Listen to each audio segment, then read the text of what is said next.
Search engine দিয়ে গুগলের পরিচিতি ব্যাপক। পৃথিবী জুড়ে রয়েছে তুমুল জনপ্রিয়তা। ছোট থেকে বড় সবার কাছে পরিচিত এই নাম। তথ্য যোগানের চাহিদা মিটিয়ে বিশাল জায়গা তৈরি করে নিয়েছে সার্চ ইঞ্জিনটি। এছাড়া Gmail, Meet, Maps, Calendar, Drive, YouTube, Mandiant, Firebase সহ তাদের ফিচারে অভ্যস্ত বিশ্বের মোট জনসংখ্যার বড় অংশ।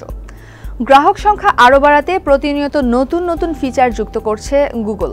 এরই মধ্যে নজর কেড়েছে গুগলের এআই জেমিনি। প্রযুক্তি ব্যবসায় সফলতার পর ইলেকট্রনিক্স ডিভাইসের মনোযোগ দিয়েছে গুগল। ইতোমধ্যে সাড়া ফেলেছে তাদের স্মার্টফোন ব্র্যান্ড পিক্সেল। তবে বৈশ্বিক রাজনৈতিক পরিস্থিতির বলি হতে যাচ্ছে গুগলের এই অংশ। বেইজিং ওয়াশিংটন দ্বন্দ্বে ব্যবসায়িক ক্ষতি এড়াতে চীনের বাজারে নতুন করে ভাবতে হচ্ছে গুগল কর্তৃপক্ষকে।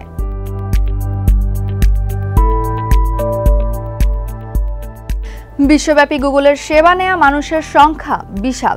প্রযুক্তিকে কাজে লাগিয়ে আমরা যেভাবে নিজেদের জীবনকে করেছি সহজ ও আরামদায়ক, সেখানে গুগল পালন করছে বড় ভূমিকা।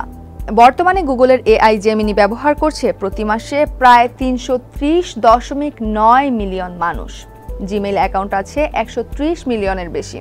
প্রতি মাসে অন্তত ৩০০ মিলিয়ন মানুষ গুগল মিট, ৫০০ মিলিয়ন মানুষ ক্যালেন্ডার, ১ বিলিয়ন মানুষ গুগল ম্যাপস ব্যবহার করেন। এছাড়া ইউটিউবে সক্রিয় ব্যবহারকারী ২.৪৯ বিলিয়ন, যেখানে প্রিমিয়াম ভিডিও দেখতে পেইড ব্যবহারকারী ৮০ মিলিয়ন।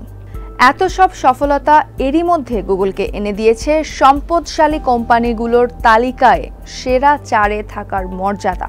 চলতি বছরের মে মাস পর্যন্ত তাদের সম্পদের মূল্য দাঁড়িয়েছে $২.১৯০ ট্রিলিয়ন মার্কিন ডলার।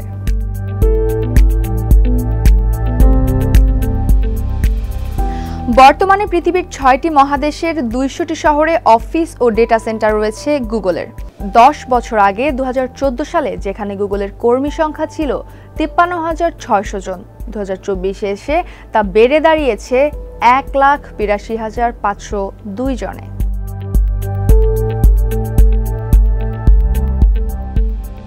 বর্তমান রাজনৈতিক মেরুকরণে পশ্চিমা বিশ্বের সঙ্গে দূরত্ব বাড়ছে রাশিয়া ও চীন বলয়ের। এর প্রভাব এড়াতে পারছে না গুগল।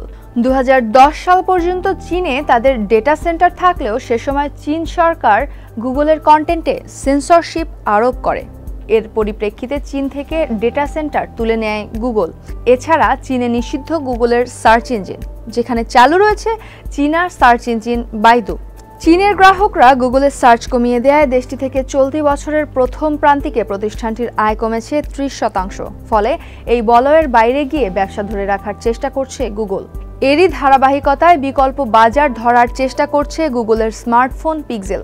তাদের বড় ক্রেতা ভারত, তাই অন্যদের তুলনায় দেশটির বাজার পিক্সেলের কাছে সেরা অপশন। তাই ভারতে স্মার্টফোন উৎপাদনের সিদ্ধান্ত নিয়েছে প্রতিষ্ঠানটি।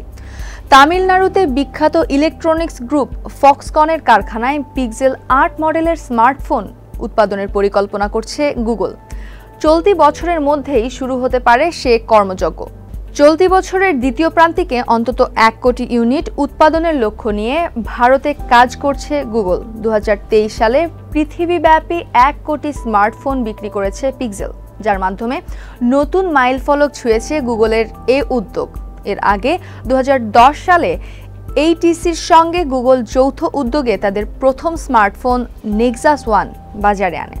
তবে তারা জনপ্রিয়তা পেতে শুরু করে তাদের পিক্সেল মডেলের স্মার্টফোন দিয়ে, যা বাজারে আসে ২০১৬ সালে। প্রযুক্তিতে এগিয়ে গেলেও বিশ্বব্যাপী সাইবার সিকিউরিটি নিয়ে দুশ্চিন্তা কমছে না।